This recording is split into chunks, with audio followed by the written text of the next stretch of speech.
This is Support is Sexy, episode 156, with Sharene Wood, co-founder and CEO of 5001 Flavors and Harlem Haberdashery.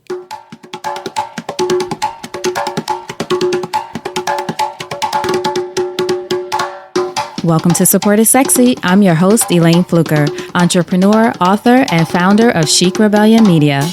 5 days a week, Monday through Friday, I interview inspiring women entrepreneurs who share their wins and their lessons to help you take your business and your life to the next level and create something sexy. Here we go.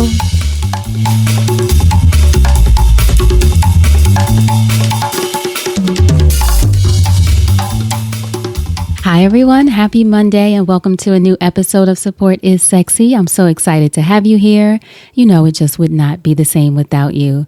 And our guest today has years and years of experience in business. It was so great to talk to her, Miss Sharene Wood. And Shereen is the co-founder and CEO of 5001 Flavors, which is a custom clothing line that designs for some of the biggest names in the entertainment industry. Most recently, Lady Gaga. They've designed for David Beckham. They've designed for Jay-Z. Do you remember those Halloween costumes that Beyonce and Blue Ivy wore where they were dressed as the old school hip hop group Salt and Pepa?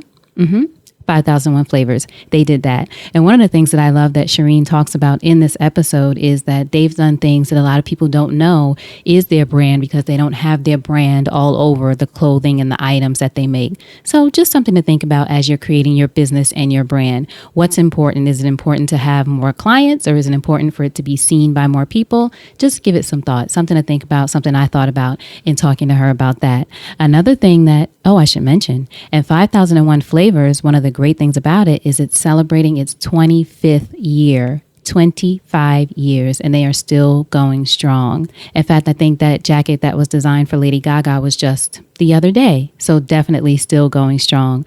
Also, another thing that they're celebrating is the 5th anniversary of their new boutique called Harlem Haberdashery, which is, fitting enough, in Harlem, located in a brownstone that was actually the home of Malcolm X years ago. So it's a historic brownstone, beautiful neighborhood, beautiful boutique. You have to go visit. We give you the address and all that good stuff in this episode. But what I love that Shereen also talks about, in addition to the fabulous businesses that they've built, she and her husband Guy, she talks about the importance of creating a business that her family, her whole family, could be a part of, but also establishing transferable wealth and creating a legacy for her family. So listen out as she talks about that. I think it's so important and something that a lot of us may not be considering when we're thinking about creating these businesses. We're very in the moment, which is okay. But Shereen is thinking long term. How is she going to create something that works for her family years to come, generations to come?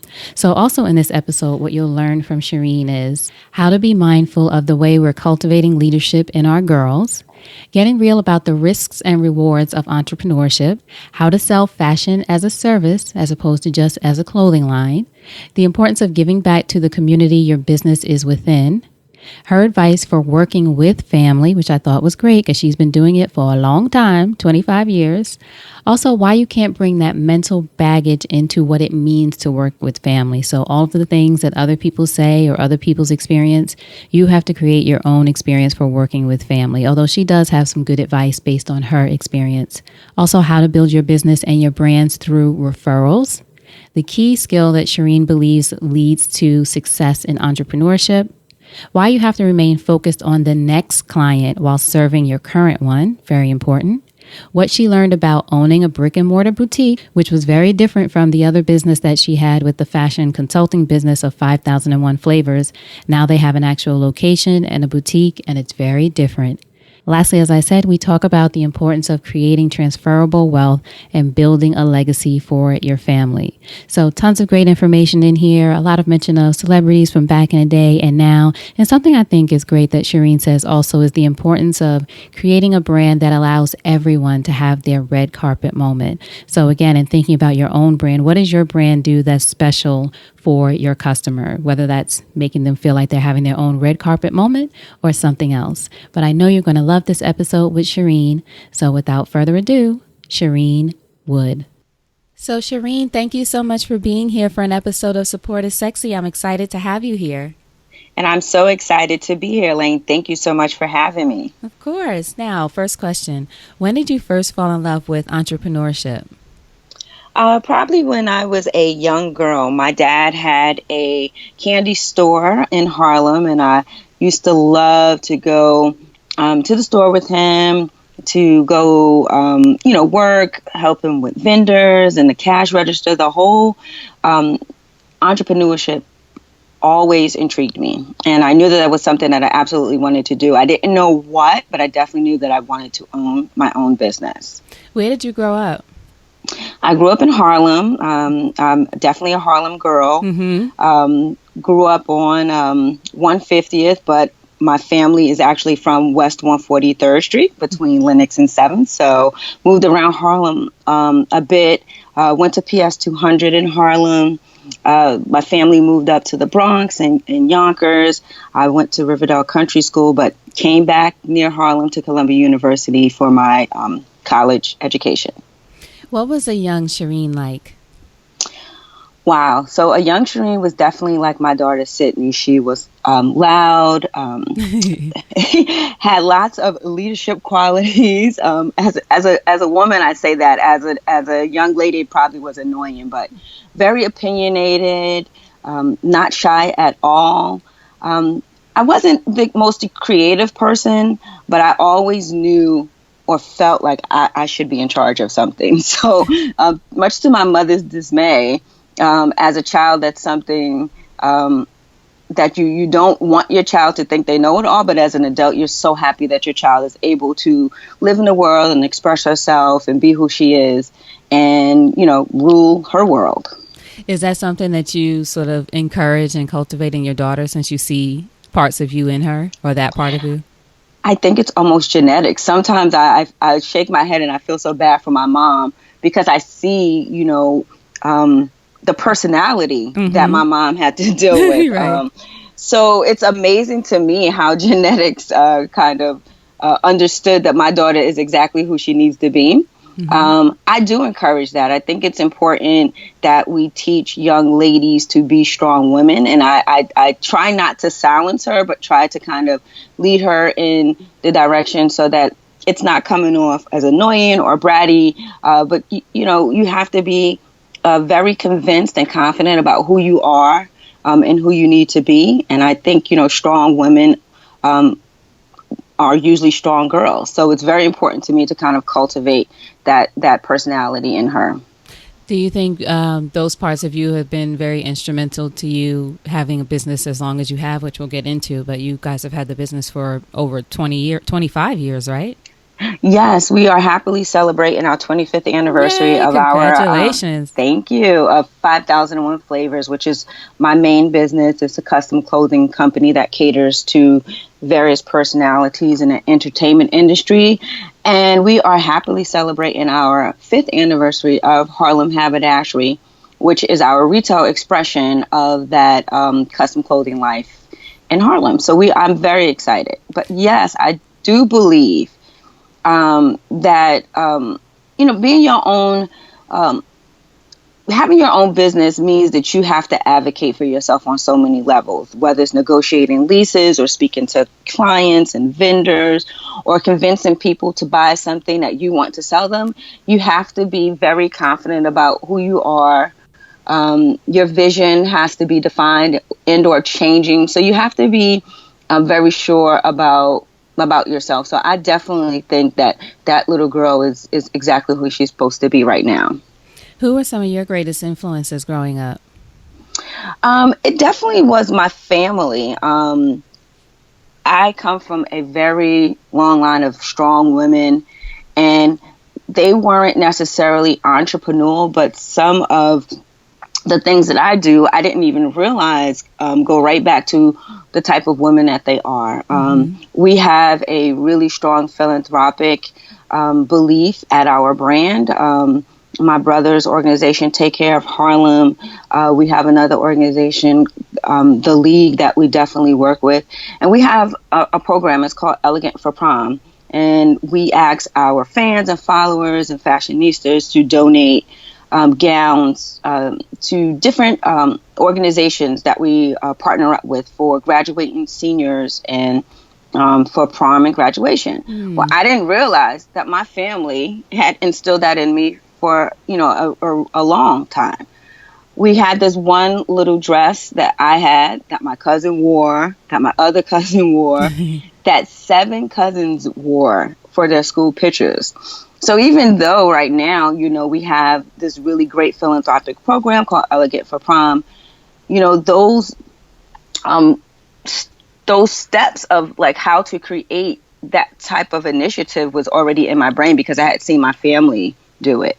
And so a lot of times I think the blueprint about who we are is so embedded in us that we don't even realize it. That's why I think it's very important for people to be very mindful what they say to kids, what they let kids watch, how they talk to kids, because kids always internalize and they really do become who you tell them they are. I think, yeah, you're so right. And people don't realize that they don't realize that kids, especially starting from a young age, and especially kids now are so perceptive, right? About everything from technology to our conversations. But those things they do, even when I have conversations with women like you on the show who are, powerful and in these wonderful positions, it's always interesting to hear the influences, whether they realize it or not, of when you were younger.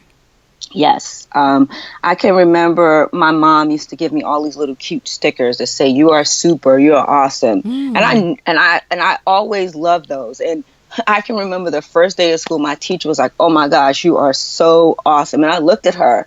I was like, "How did you know?" Like, because in my mind, my mom had told me this, but this was kind of the first non-family member that had told me this. So I was like, "Oh my gosh, like I am. Like, I'm glad you awesome." So, families are important. How children grow up, we have to be very conscious about what we put in their world on all levels. If it's from media, if it's from videos, television, interaction, family conversation, we are growing tomorrow's generation. So we need to make sure that our kids are taken care of on every front. Yeah, and our own kids, and then through your work, obviously, for other kids, too, who don't have those great families. Yes, I realized when I had my daughter, Sydney, 9 years ago, that even though my job is to take care of her, it hit me one day, oh my gosh, but who's taking care of her spouse? What's going on in their household?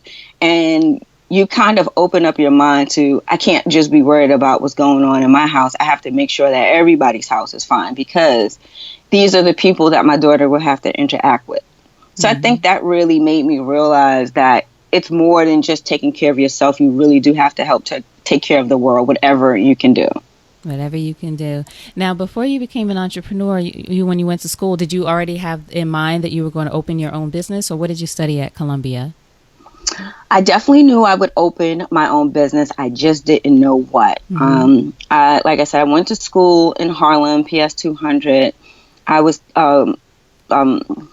able to go to Prep for Prep, which is a program that helps children from the inner city go to various prestigious private schools in the area. I was lucky enough to get a great scholarship to Riverdale Country School. I went there for middle and high school, graduated and went to Columbia, and just knew that I was going to be a lawyer. So my intent when I enrolled in Columbia was to be a pre-law student. And I lived right above the law school, and I did not really see people engaged or happy as an undergraduate. So probably mid year during my freshman year, I started to kind of rethink that. Maybe this isn't for me because these people don't look happy. At that time, my then boyfriend, now husband, Guy, came to me and asked me would I help him out on a business venture. I'm like, sure, I have some extra time. But little did I know that would turn into, 5,001 flavors. And here we are 25 years later, celebrating, thousands of clients that we have worked with. So I definitely probably decided as a sophomore, I was so far deep into my my pre-law major, which is sociology. It was very interesting. But I never kind of went into any type of law practice at all. So I do have a BA in sociology from Columbia, which was a great major. I was very interested, but I've kind of used that sociology training just kind of in life, but never, for a job. So since college, though, you've been in the business. Yes. So wow. While I was in college, I did in fact have a job. I worked at a management consultant firm, but that was more so to pay the bills. Mm-hmm. I kept the job for a few years after college, but I literally started 5001 Flavors in my dorm room on a typewriter, not even a computer, right? A typewriter. I remember those. Yes. So 1992. We started 5001 Flavors, and while I was going to school and working, I would, just do my administrative and organizational duties at 5001. Guy and our other partner were more visible and out,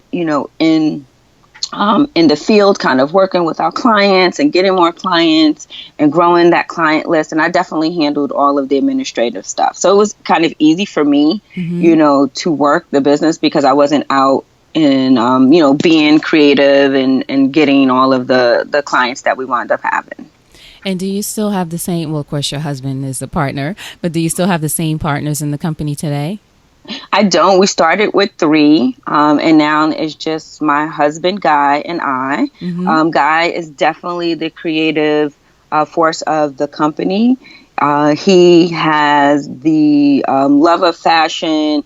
He interacts with the clients, and I definitely handle all of the administrative duties. So a lot of invoicing, working with management, receiving the information and forwarding it on to him. Doing human resources, reaching out to new clients. So definitely a division of labor. We do work together, but we definitely work apart. At what point did you know, or did you know even in college, like this is it, this is going to be that thing that I'm going to focus on? Well, since I said I never felt creative, I wasn't sure. Oh my gosh, usually you need a product to sell. You need something that you created that you have to, barter with. So I didn't know what my commodity was. So then I realized that, maybe the administrative is definitely for me, which means that I always have to, unfortunately, partner up with another creative person unless I'm, and selling a service or something. So I really started to realize that, maybe this is the entrepreneurship duty that I'm supposed to have.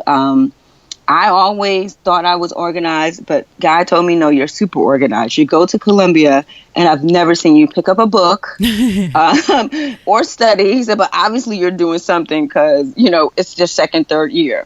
So it was always a joke, but I was just always able, because of the great study skills that I got at Riverdale and Prep for Prep, just to handle my business and, without a lot of fuss. So I think that was something that I realized early on, and it just made it so much easier once I realized that, I am an entrepreneur, even though I'm not creative, because that was something that I kind of struggled with. I knew that I wanted to be an entrepreneur. I knew that I wanted to create my own economy and not have to really answer to someone else in terms of how I worked. But I just was never sure, what am I going to do and or sell? That's so important to mention. Thank you for saying that, because I think, as you said, I think people know, and we have that language to know there's different ways to be an entrepreneur and what that looks like. But I would imagine, especially back then, it might have just been one idea for what it is. Or if you're someone who's working in a creative company like fashion, you're thinking, where do I fit in? So I think it's good for people to hear that sort of you figure out your own way or your own space, right? It definitely is. I realized that I probably could not work for someone else for the rest of my life when I literally was at my job at the management consultant firm and had some stuff I had to send over to Bad Boy, and it was really important. And my boss was like, but I need you to do this. And I'm like, dude, I'm doing my own thing. Right. So then I said, you know what? I have to be able to be in my own space. But with that comes the risk of, not having that check every Friday. And I would love to pick up a check from someone else every Friday, but there's a lot of risk about entrepreneurship. A lot of times your next dollar is not promised until your contract or your order is complete. So there's always the fear of, oh my gosh, but how can I support myself? And it basically is a point where you have to decide that the reward of an entrepreneurship is greater than worrying about the risk of the safety of a job. But you literally have to just jump into that, or something will happen and push you. I've heard tons of people that are entrepreneur because they were fired or laid off, or their company scaled back on their pay. So there are tons of reasons why people become entrepreneurs. But to just decide that's what you want to do, there is a lot of fear about that type of lifestyle. How did you get past that? Was it that point that, like you said, you had to send something to Bad Boy, your boss is asking you for things? Was that a point where you decided, you know what, I got to make this transition, or what was it for you? Well, when we started the company, my other two partners essentially quit their jobs and jumped aboard the entrepreneurship train a lot faster than I did. I worked for 4 to 5 years. I was just out of college. I had a lot of student debt that I had to pay. Right. I didn't have any children then, so I didn't have a lot of expenses, but still I was holding on to that fear. And I think what really made me jump was, in fact, when I needed to do something for my business, but I'm at this job and I can't.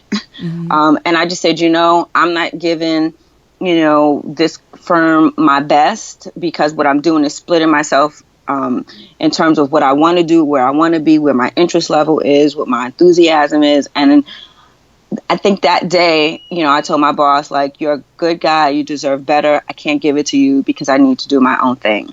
And I literally just quit. So I had to let go of the check, from a job, and just start my own journey on true entrepreneurship. I love it. Now, we know that fashion brands come and go. And as we said, 5001 Flavors has been around you're celebrating your 25th year. So what do you think has helped the brand stand the test of time?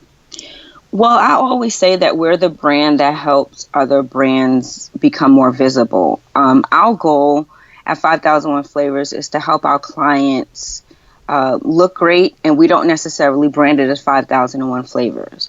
What happens is we get a call from a manager, from an A&R, from maybe an artist, a commercial production company, and they tell us that it's a certain look that they're looking for.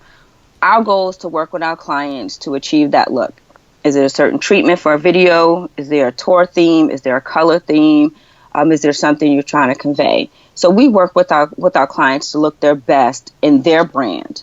Often we say that our clients come to us and they're obscure, so we go from obscurity to fame. We work with a lot of our clients when they're unsigned hype until when they're pop stars, because the look becomes part of their brand, and that makes us kind of an indispensable part of their brand, not necessarily visible, but necessary.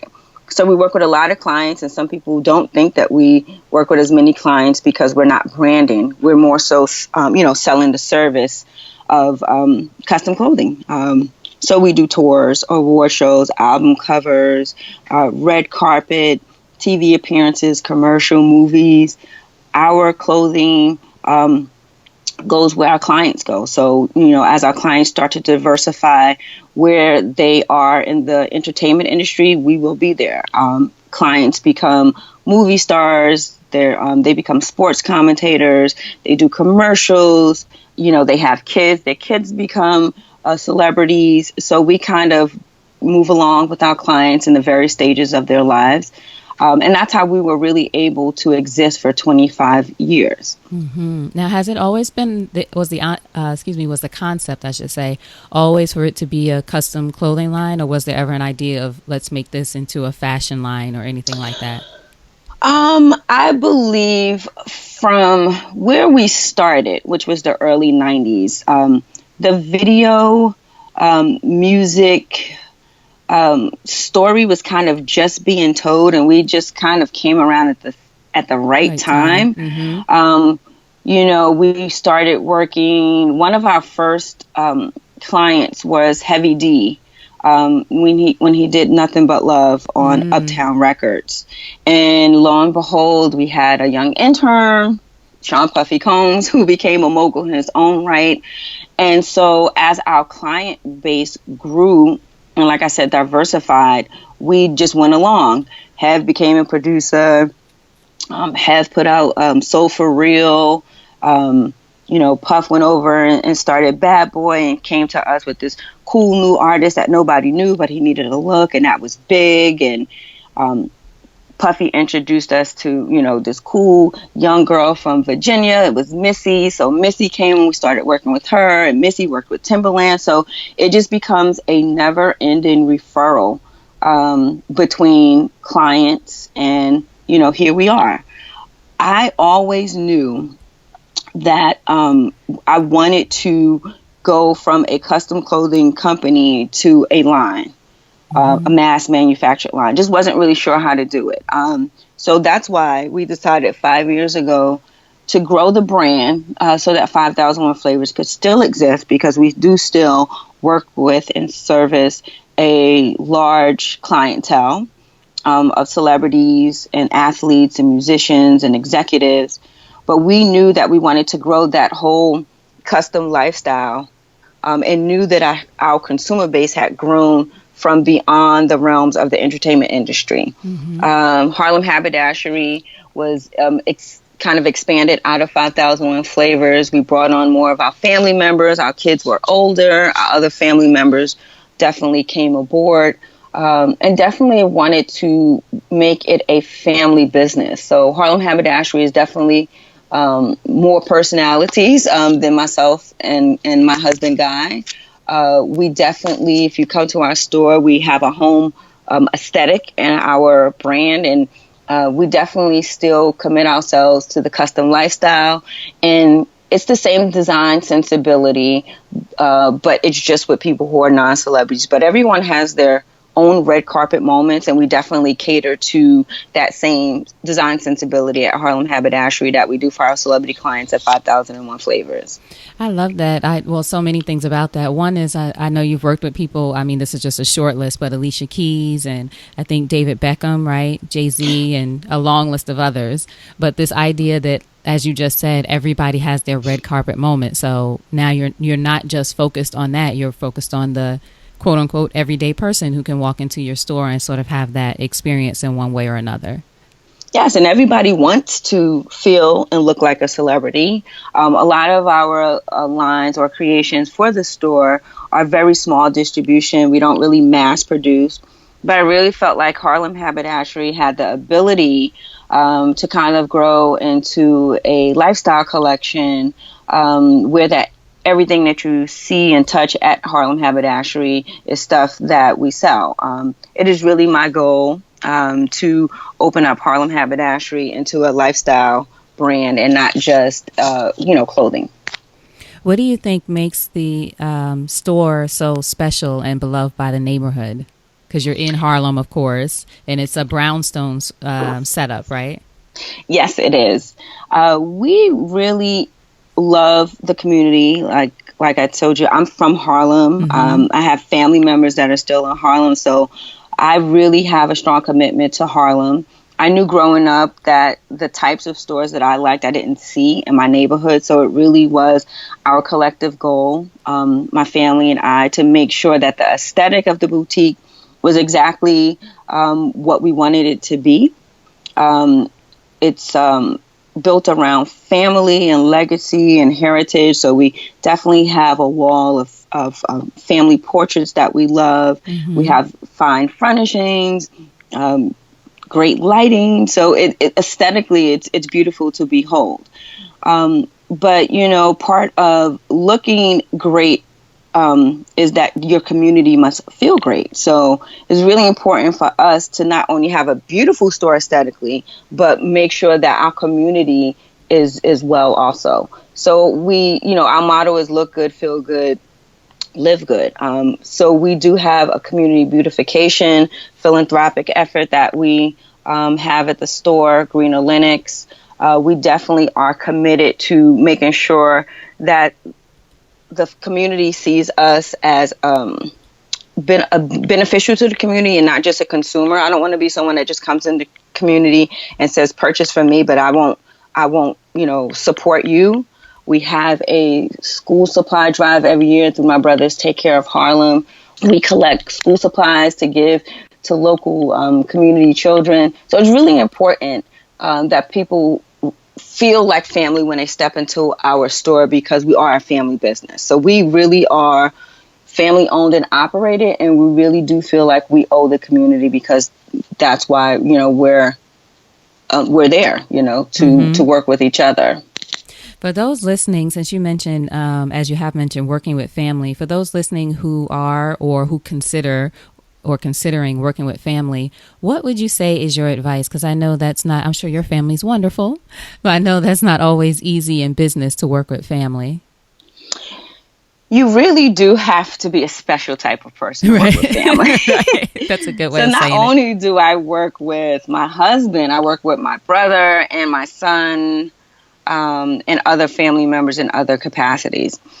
I think for me, there's a real intersection, obviously, of family and business, and you have to be very mindful about how you talk to people, how you treat people, because the conversation you have at work will follow you at home. Right. So I know that we are all working on the same goal, and that is the benefit of our family economically, building a brand, creating, a transferable legacy of wealth.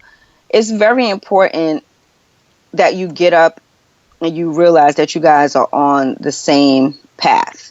And that's for the family success. So just with that in mind, everybody comes to work knowing that we're not just here to make a buck. We're here to kind of make an impression on the world about who we are and who our family is. So you have to be very mindful of people's job. What are their job titles? Make sure that there's a clear division of labor so that there's not a lot of infighting, so that everybody is there solution-based, working on their task, and working together for a common goal. The really cool thing is that although we do work together, we're not working on top of each other. So everyone has very clear defined roles that allows them to work together, but work physically apart. So my husband and I work very hand in hand on the phone, but we're not like literally in the same office. He is much more creative and out in the field and doing what he's doing. And we usually report back to each other, but we're not necessarily like physically in one room all working together. For me, sometimes it's really hard to realize that, work stopped and now this is family time, because it kind of flows right into each other. You kind of got to like to be around the people that you work with. And if the people that you work with is family, you definitely have to have a love of family. And I do love to be around my family. So for me to go from a work situation into an event at the store that's more social is kind of easy and seamless. Don't have to worry about, babysitting, because my daughter can come to the event or my daughter can come to work. So from that respect, it's easier to kind of negotiate your family and work time, but you definitely have to come into the situation with a set of beliefs that working with family is going to be fun. You can't have all of those anxieties about, what people say. It's hard to work with family, husband and wife shouldn't work together. Like, you can't have those hangups, because you probably will bring all of those bad things to life. I think that's so important too, in everything, but especially in working with family. Like you said, if you bring that sort of mental baggage of, everyone says it's difficult, or this is going to be hard, or this is how we have to do it because you've heard other people do it a certain way. I think from your story, just listening, it's like you guys found your own way of making it work. Yes, and it's a good rhythm. I've always worked with my family, so it's hard for me to understand why people say how hard it is, because it's always been a great situation for me. Guy and I lived together when we started the company, but we didn't. And we still had the company together. So it's always been important to me to, respect my brand and respect my family and personal relationships. So you definitely have to have a clear understanding of what you're doing, who your family is, and how you want to proceed in both business and life. Do you think it's important for people to have those conversations from the beginning? Because I would imagine, once you're down the line and if the two people are sort of crossing into each other's territory, it becomes difficult. So as in the way that you and Guy have very separate responsibilities, do you suggest people have those conversations from the beginning once they decide they're going to work together? I would absolutely suggest that. I can say that we probably did not have that conversation, but it was sort of natural for you both. Yeah, so through the grace of God, I guess we came to a point where we probably have had more conversations about it afterwards, because we were more concerned on building the brand, and the brand really grew much more faster than we thought it would. Literally, one client became 10, became 20, became 100 in 1 year, just from referral base. So I can honestly say that we did not have that plan, but we were just so worried about kind of protecting the baby, which is the brand, before we actually had kids, that, business was doing well, and we just kind of went along with it. I think for me, I would definitely want someone nowadays to definitely have much more of a structure and a plan and a conversation. But honestly, I can tell you that is not what happened. But I am so glad it worked out. So glad it worked out. Speaking of what you just mentioned about the clients going from 1 to 10 to growing very quickly, was it mainly your relationships that help sort of get the business started? Because I'm thinking about people who might have either their own clothing line or other products that especially they want to get into the hands of well-known people or celebrities. But it sounds like you all just sort of had these people in your circle. Or what was the first way of putting 5001 Flavors at least on people's radar? Well, actually what happened is my partners wound up meeting someone at Uptown Records who brought them in. It was not a pre-existing relationship. It was definitely an introduction at an industry event. Hey, we love your style. Specifically Guy, my husband, because he's very fashion forward and would always make his own clothes. So that had been part of, his lifestyle, the custom lifestyle. And he was like, we can make money off of this. And he loves fashion. So it was kind of like, wait a minute, they're going to pay me to dress in one? He was like, I love it. And I think when he got the first check, he definitely quit because he was like, this check has a comment in it. I can do this all day. He's like, I can do this all day. So essentially, you work with a client and, you just really always have to be about what's next. We worked with Heavy D. On that set, we literally had 10 potential clients because the director has other artists that he's working with. The A&R has other groups. Someone else knows that their friend is a performer and they can't find what they want in the marketplace. So there's always opportunity for expansion. And I think because you have to surround yourself with people that have access to other potential clients, but you also have to always kind of be on when you're an entrepreneur. The shy entrepreneur, I don't really know too many of them. It's someone that walks in a room that doesn't know anybody but introduces themselves, right in the first conversation, who you are, this is what I do, what's going on with you. And I guess that's the early form of networking. Like I said, I didn't, really know that's what we were doing, but I guess we were networking. And conversation will always lead to the next client, but you got to talk. And so all entrepreneurs I know are talkers. And you are constantly working. So even when you're not working, you're talking about your business, and you never know when that next contact is, that next opportunity, that next contract, that next client. So you always have to be about your brand. And I think, or let me know what you think. Also, I would imagine that it's important that the work speaks for you as well. Yes, it absolutely helps me have a great product. The thing about a great service or a great product is that it really does speak for itself. That's why I always tell people that you have to do great business. You have to be accessible. but you absolutely have to have a great product that people want. And I can definitely say that working with our first few clients, helped us secure our base, and it really did grow. And really, when one client walks in, you always have to think that that's 100 potential clients, because referral-based opportunities will get you clients better than any sort of marketing. We have never marketed, and people do not believe that. Like, we've never taken out an ad. We've never advertised. Our clients have always come to us based on our previous relationships and existing clients. Wow. And that has sustained you for more than 2 decades. Well, the entertainment industry is very busy, and we literally have had artists that will introduce us to other artists that know a producer that, has unsigned hype that they need. So there's always an opportunity to connect the dots to new opportunities. The one good thing is that the entertainment industry has a never-ending ability to produce new personalities, so the client base is there. It might be a little bit harder in other industries because the client base is not so identified. So you have to go and search. With us, we really did not have to search. You could just kind of get on the radar, what's coming out, go to some industry shows, make your connections.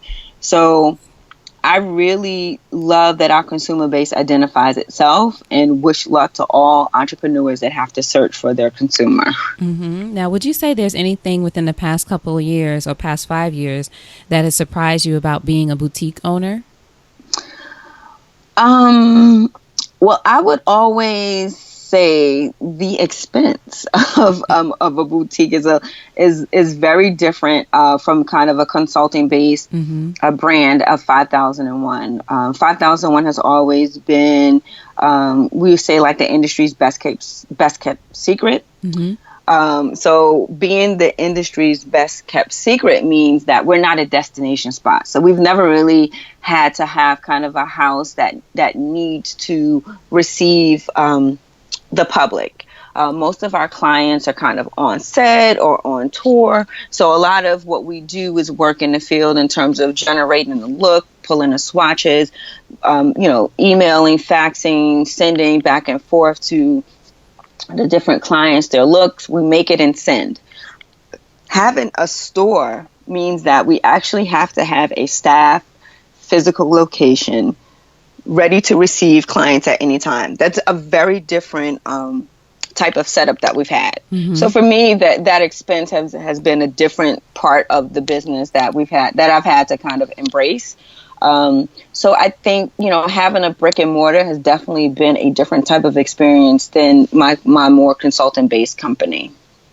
What would you say has been the most valuable lesson you've learned as being a boutique owner the past few years?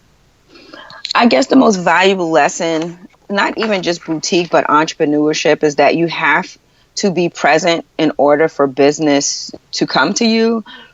Sometimes I have actually gotten up and had no business to be in business that day because didn't have any orders, wasn't sure who was going to come in. But you can't stay home. You have to go out in the world. You have to open up that store and be ready to receive the opportunity.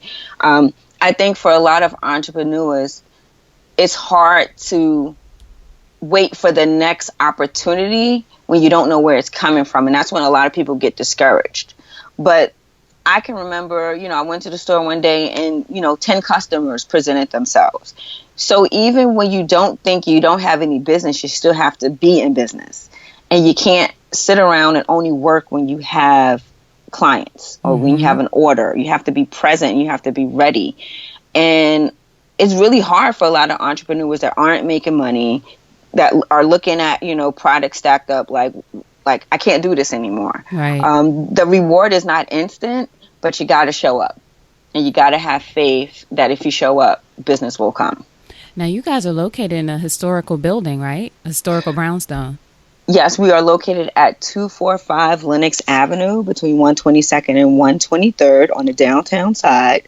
Ground level of a very historic brownstone. Malcolm X used to live there. Amazing.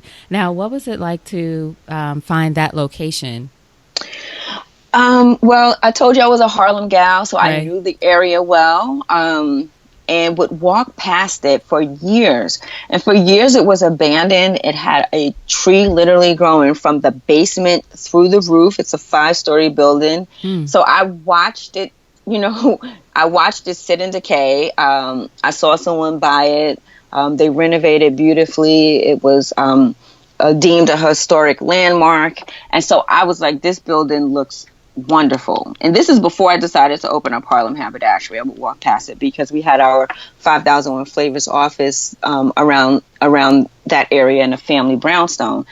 And one day I walked past, I said, oh my gosh, this would be the cutest shop. Mm-hmm. Wasn't sure what I was going to call it. And it literally took me 2 years while they were renovating it to convince my husband that we needed to open the store. And he's like, we do not need to open the store. We are fine. Mm-hmm. I finally convinced him and he came aboard, and the rest, as they say, is history. So when you had the conversation with the owner, so I guess do you guys rent the ground floor and then people live above, or what's the whole Yes, building like? it's a residential building above, Mm-hmm. and we have a great relationship with the neighbors.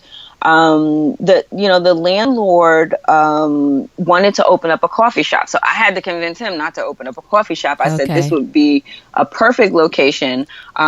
I love the fact that it had an outdoor patio. Hadn't really come up with the whole concept of Harlem Haberdashery and aesthetic until I took my husband there, and him being a creative mind he is, saw it, and we kind of helped him bring it to life.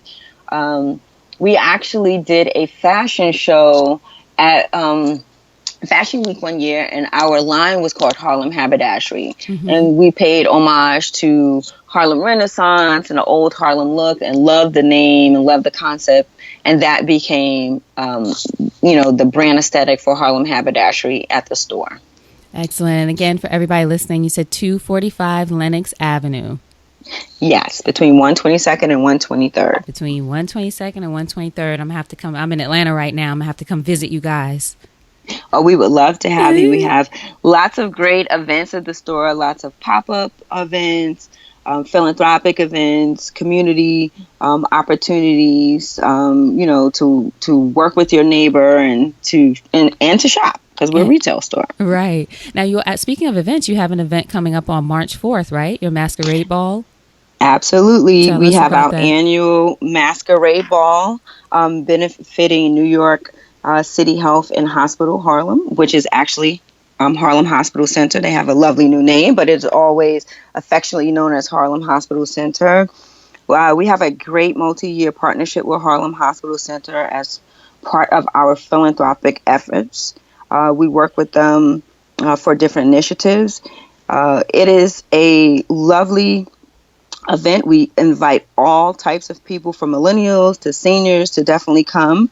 It's at the Mural Pavilion, a beautiful multi-million-dollar addition to the hospital that houses these wonderful historic murals that is worth a trip uptown to see. Mm-hmm. We have about 200 to 250 well-dressed masqueraders come, dance, support. We give honors to community leaders and members that help the community, and we have a great time. How do people find out more information, and is it something that's open to the public? It is definitely open to the public. It is March the 4th from 8 p.m. to midnight. You can go to the Harlem Haberdashery website. It's harlemhaberdashery.com. You can click on the link, and we'll definitely give you more information about how to attend, who we are honoring, our lovely partners that we have partnered with. We have some great food from Harlem eateries, and we have wonderful adult beverages from our sponsors. So it's a good time. DJ Olivia Dope is our DJ, so she'll be spinning. Rakeem Walker Project will be there with Gloria and Rakeem. It's going to be a fabulous time. Excellent. So what would you say, Shereen, that entrepreneurship has taught you about yourself as a woman? Well, it has definitely taught me that women are powerful, courageous. I think that I have met some of the greatest women entrepreneurs working in Harlem. There is a long history of women providing for their family, and I didn't know that. I meet all types of women, and they have great stories about, their moms and grandmoms starting businesses and homes. Sylvia's restaurant is a great example of a multi-generational business. And it's something that I didn't really, as a child, you kind of don't think about this, but the ability to create a business and transfer it to the next generation is it just blew my mind, because it helps the next generation succeed faster and quicker.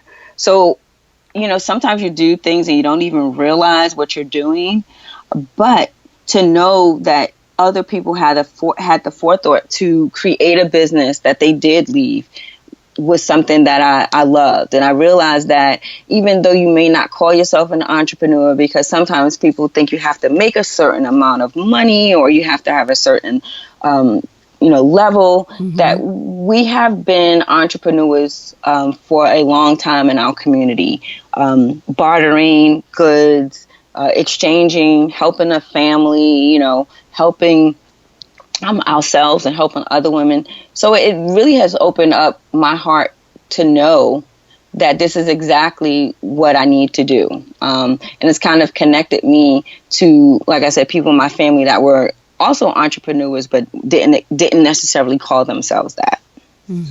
So in closing, if you think over your life and career and you had the chance to thank only one person whose support was critical to you personally or professionally, who would that be and what would you say? I would absolutely and do continue to thank my mom, Esther Barnett. My mom has been the biggest cheerleader in everything that I've done. From being a prep student and taking me back and forth to my extra classes, to picking me up after school when I was at Riverdale, to supporting me when I went to Columbia. Anything I post, she's there, she likes it. So my mom has always been the one person that has helped me continue to the next level.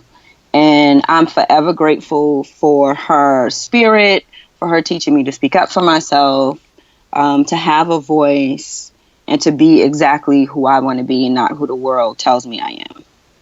Excellent. So now tell us how we can support you. Give us the address again and the websites. I'll have links to everything, but anything that you want us all to know about. Definitely. So you can definitely find out more about Harlem Haberdashery at Harlem Haberdashery. That's HarlemHaberdashery.com. On all social media, we are Haberdashery NYC. You can definitely link to the Masquerade Ball from Harlem Haberdashery. If you want to find out about 5001 Flavors, you have to go to 5001 Flavors, FLAVORS.com. And we are also 5001 Flavors on all social media. So, it's definitely two distinct brands that kind of live together for some, but definitely come and check us out. I am Shay S. Wood. That's SHAY S. Wood, WOOD. So definitely follow me. More personal, but you get to see the other side of the business. I love that. Now, one other question about the website. You guys don't sell the product online. It's you want people to go into the store. It's definitely more personable. We do have a few items that we occasionally will put on our website, Harlem Haberdashery, but it really is very personalized. We make custom made to fit. A lot of our clients are different sizes, so we do tailor and customize according to your need. So certain items that we sell are not able just to be one size fits all. So we maybe have shirts, but like our jackets and our mainstays that we have at Harlem Haberdashery, we definitely prefer to work hand on hand, personalize the service for everyone. And from what I understand, you have an offer for supportive sexy listeners, right? Who come into the store? We definitely do. Yay! Yes, it's 10% off of $150, and we look forward to your fans and supporters to come in, learn more about our brand. We definitely have some really cool events coming up. If people are not able to come to the Masquerade Ball, we have a Kentucky Derby party celebrating our 5th anniversary coming up. So definitely, follow us on social media to see all of these really cool things that we have. When's the Kentucky Derby party? It is early May. I am not sure of the exact day, but that coincides with that coincides with the 5th anniversary of Harlem Haberdashery. So it is a wonderful party of well-dressed Harlemites, and we definitely want everyone to come and celebrate. And that is actually at Harlem Haberdashery at 245 Lenox. I love it. Harlem is so fly, and you guys knew that way before everybody else. Everybody else is up there now, but you've been there for a long time. Yes, I think I've probably went through 10 Harlem Renaissances. I always knew Harlem was dope. You are the Harlem Renaissance. Yeah, I always knew Harlem was dope, but I guess that other people are realizing it. Exactly. But, we've been in Harlem since the 70s and we won't leave. I love it. Thank you so much for being here and for sharing your story. And I think, too, I'm just inspired just by this idea of, especially as a woman of color, but just in general, this idea of making sure that family is incorporated into the business, or family is a consideration as far as legacy, which I think all of us need to have more of a discussion about. So thank you for sharing that part of your story. Thank you very much for having me. I had a wonderful time. Excellent. So before you go, what's a parting piece of advice from you to our listeners about anything? Oh, boy. I guess it would be to be true to yourself. I think it's important for everyone to professionally and personally be exactly who they want to be and not who other people want them to be. Mm-hmm. So that means that you have to live in your truth in relationships and businesses. And even as young kids, I think we have to really listen to our inner self. Excellent. Shereen, thank you so much. Hold on just a second. All right. I hope you enjoyed that episode with Shereen. Lots of fun and great information in there. So as you know, for more information, go to supportissexypodcast.com so you can see all of the resources she mentioned in there, links to her event, location for the boutique, links to the boutique and to 5001 flavors. All of it will be at supportissexypodcast.com. Just go to the top and search Shereen, Sharene, and her show notes page will pop up with all of the information there. And also, while you're there, please do me a huge favor. I have a link within there where you can click on it and go to leave us a review on iTunes for the podcast. Leave us a review and subscribe. So 2 things for you to do today after this episode. Subscribe to the podcast, whether it's on iTunes or Stitcher or SoundCloud. Make sure you subscribe. That really helps us out a lot. And please leave a review. If you love it, I'd love a 5-star review, but whatever feedback you can give, I so appreciate it. Thank you so much as always for listening. And now you know what to do. Go out there and create something sexy. And I'll talk to you soon. Take care.